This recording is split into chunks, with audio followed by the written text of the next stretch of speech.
way, guys, over this weekend, what was the highlight of the weekend? I mean, I shouldn't call it a highlight, but was it Donald Trump almost getting assassinated? Was it the Euros that just ended with not Spain Euros for me. winning the Euro championship? Not Euros for you. No, not. You weren't even watching. I googled the final score this morning. This is Number one bullshit sport in the world. Nah, I respect football. It's a great game. I just have no time for that. okay. But We were supporting the losers, unfortunately, me and Augustus. We did. And It's there not was coming hope home. for a long time. There was hope. I mean, after 1-1, I was hopeful that, finally it's coming home, but The first half was never does. terrible, but why people don't watch football, but the second half delivered. The ending, I was sad, but oh well. At this point of my life, I'm used to it, supporting England. yeah, very interesting. Welcome to the EuroLeague podcast. This is a Q&A session with my friends, with my beloved colleagues, Gytis Blaževičius and Augustas Šuliauskas.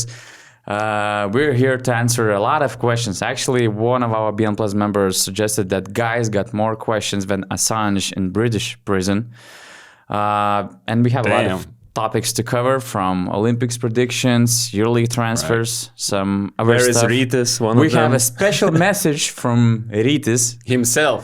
Exactly. Yeah, but he's not going to be here. He's alive. Let's But he's not here. He's not here. We're actually not sure where is he. Come on, guys. Don't do him like that. But he's coming back quite soon for the Olympics, and yeah, he's alive. So yeah, shout out to BN Plus members. We have more than 1,271 at this moment, and you can join BN Plus family on basketnews.com/plus. Actually, at this point, we have 1 month free trial if you join us on starter subscription. Special shout out to Dave Gassman, sportscardstime.com, Jonut Georgescu, our GMs, and also Vidmantas Nuolada, Gabrielius Serva, TVLT21, Nick Kohak, Kostas B, Victory, Igor, Goldflake, Tesseract, Paris, Michael, Alex A, Coach Cook, Jonathan, Nomikos, Emilio 11, Roide Fumi, and Obrod 13 for being our all-star members. At BN Plus, you get a lot of extra features, the entire Q&A episode that you can watch only if you're a BN Plus member. We're gonna come back with Give Me Control episodes for the Olympics. Augustas gives his breakdowns. A lot of other stuff, including the Discord channel that we have only for BN Plus members. A lot of great quality discussions over there. No hate speech. Okay, from time to time when Serbian or Greek teams are losing, there are some, occasions, but a lot of quality, entertaining stuff on our Discord server that is also available only for BN Plus members.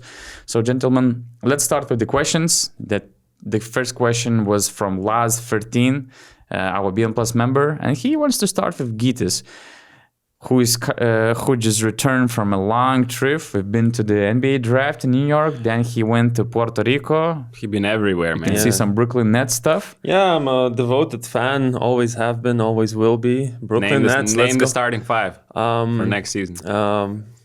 Bridge. Oh, he's traded. He's gone. James Harden, Kevin Spencer Durant. Dinwiddie, Kevin Garnett.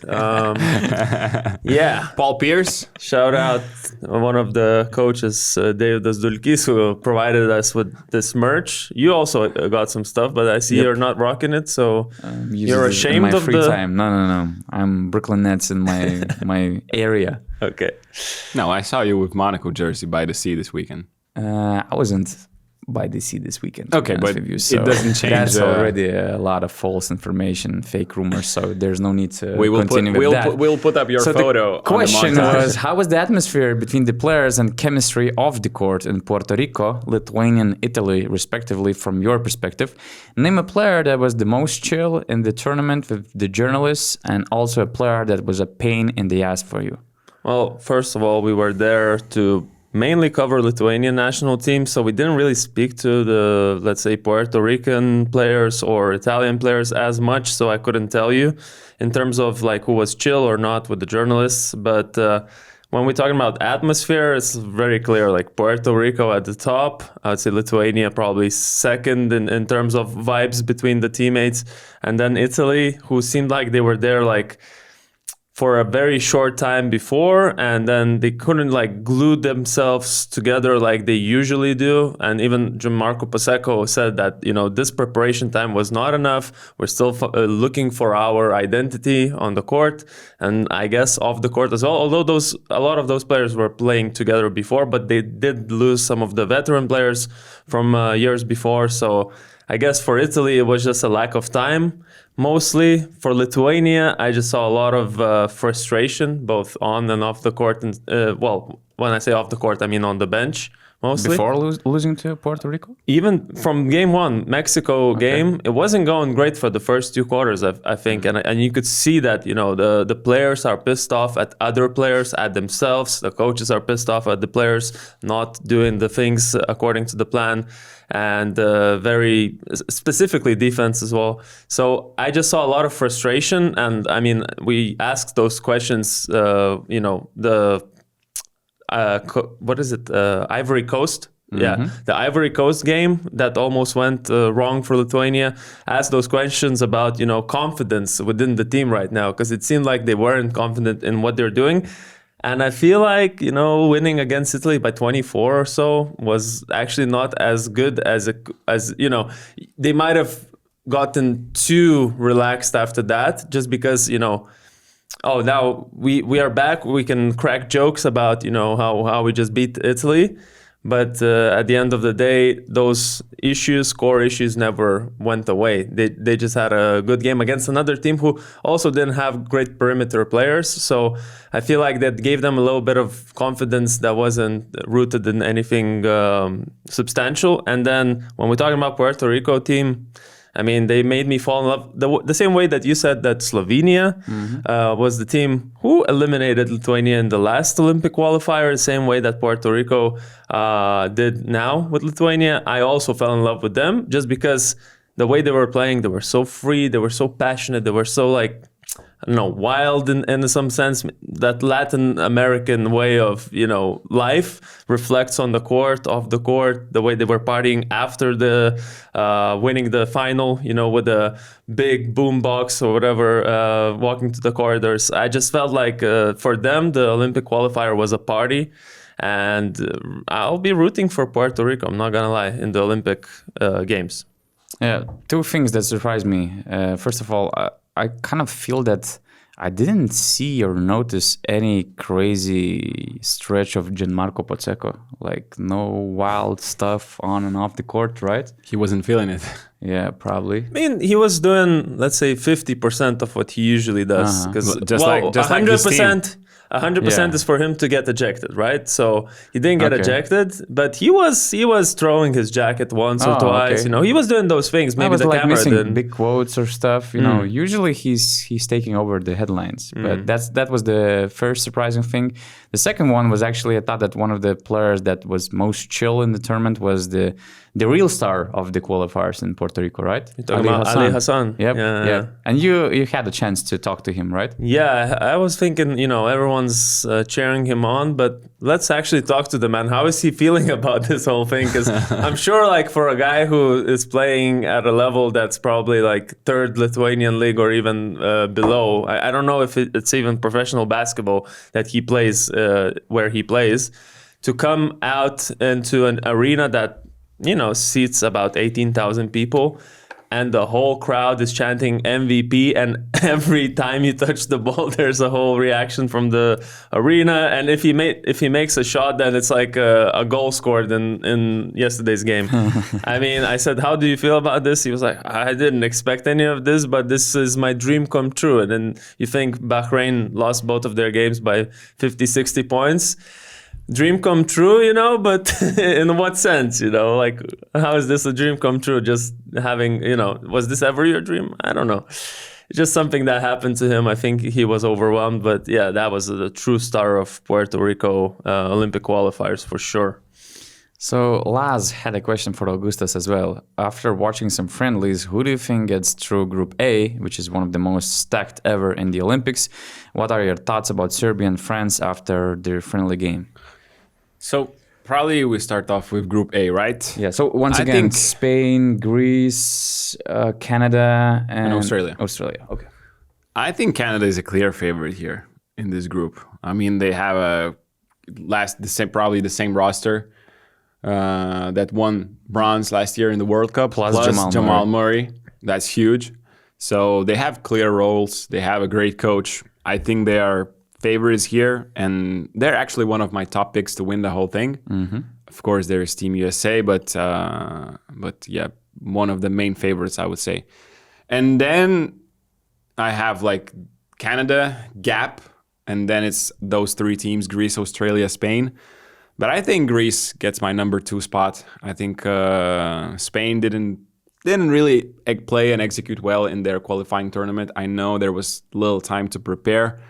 So I would give Spain the 3rd place, and I would go Australia as my 4th team. I think last year we could have already seen the first glimpses of them getting a little bit older, and I just don't see anyone really changing. Those guys, those perimeter players, Patty Mills, who was simply a beast in FIBA basketball. So Canada, Greece, Spain, Australia is my 4 the order right now. Yeah, at this point, I also see this group of death by the same order: Canada, Greece, and Spain and Australia. I'm just not sure which one will fight for this best 3rd placed team that will qualify to the quarterfinals. But I think that Canada and Greece, although we all think that it's going to be okay, we're going to see a lot of quality games.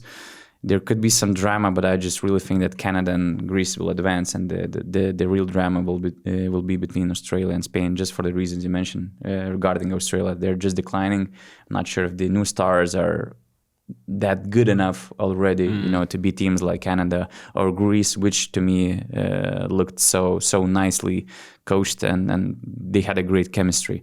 But what about the last part of the question? What were your thoughts about Serbia and France? I was impressed by Serbia, to be honest, because it was their first friendly game. You were impressed or wasn't? I was. You weren't, yeah. I was. Okay. I was impressed with Serbia, and just because it was their first friendly game, and from what I've seen other teams doing their first friendly games, it was nowhere near that level that they showed. I like the defensive intensity from their guards. When you have Nikola Jokic on the court offensively, plus a lot of other guys that can do different things on the court. I mean, they have different weapons in every position. So, and you have Vasilije Micic, he came off the bench. And he was actually struggling, I would say. He's it still was rusty. the first game, yeah. Exactly. And I was surprised, by the, we have the commentators on that game. And I know those two guys are NBA people, so they basically judge Micic on the way he played in the NBA this season. And he was shooting like 28% from free this season. But that's FIBA rules. That's different basketball. And Micic in the EuroLeague was a great 3-point shooter, I would say, on huge volumes, like 7 threes attempted in the last years. And he was close to 35-40%. So he is good. And when France were like going under or Micic just made a free, I don't remember exactly, they're like, yeah, you do that with Micic, you go under. And I'm like, you don't. In FIBA, you don't. Like, he will shoot the free immediately. Like, if you go under, he will shoot immediately. He was simply just struggling in the NBA. So I want to see more, of course. It's just first game, so barely playing like 15, 20 minutes. I thought that was very interesting. What did you think about Milutinov and Jokic being in the same 5? Because I feel like they were trying to match Gobert and Wemby with the size. But I think so. I thought that didn't look that bad. I mean, I don't know. Against other teams who will have quicker power forwards, I don't know how any of those two guys will match defensively. So I think they were just trying to match the size of Wemby and Gobert, and that's really ridiculous to me. The way they play defense with those two guys on the court, it's incredible. Offensively, France, I never liked them offensively in the last couple of years. With Wemby, you do have a lot more options. I think France needs to look for him way more often because their options in the perimeter are not, at that top tier that Wemby can be. So it will be interesting to see how this big lineup will work, because Vincent Collet definitely loves those big lineups. He was playing Lesor and Gobert together last year. So now you can play Wemby with Gobert, and that's come on now. Man, there was the sequence when Lesor was playing together with Wemby, and we kind of used to Lesor as a big guy in the EuroLeague, really big, strong guy. He's 6'10" or he looks like a 6'11". small forward, really, next to He Wemby. looks like a kid, man. Wow, so I was a little bit shocked, and you mentioned those big lineups. France will have a big lineup. Serbia will be able to put this huge lineup with Jokic and Milutinov. Greece, with Papagiannis and Giannis Antetokounmpo. So there will be some teams that will be throwing, opposite to what we understand as a modern basketball. So of course it's gonna be matchup based. You don't do that against Canada, against Germany, the other top contenders for the title, probably Team USA. So, but the different basketball differences might be very interesting to observe. While watching Serbia, I was amazed by their off-ball movement. Again, it was just their first game, and I really loved the way they were moving off the ball, with Jokic, of course, being one of the playmakers. I loved the intensity. I loved the way they were not having any problems against pressure, fast break execution. A lot of good things about Serbia, to be honest. But of course, sometimes it's a first game basically fooling you. You might have bigger expectations for the team, and you have this great first impressions. We'll see how they're gonna evolve later. But from what I heard, they're kind of they have a lot of positivity in their camp. They tried Milutinov and Jokic. They're gonna try a lot of other different lineups. What happened to Nikola Jovic? I'm really sad that he's going to miss the tournament. He's not Oh, going to miss the Olympics. if you want to hear the full episode of this Q&A and also hear Rytis' message to all the fans, make sure to become a BM Plus member at basketnews.com/plus. In this 1 hour, 30-minute episode, we had nice discussions about Europeans leaving to NCAA. We also previewed some of the EuroLeague signings that were made so far, and also looked at some dark horses of the Olympic Games this summer.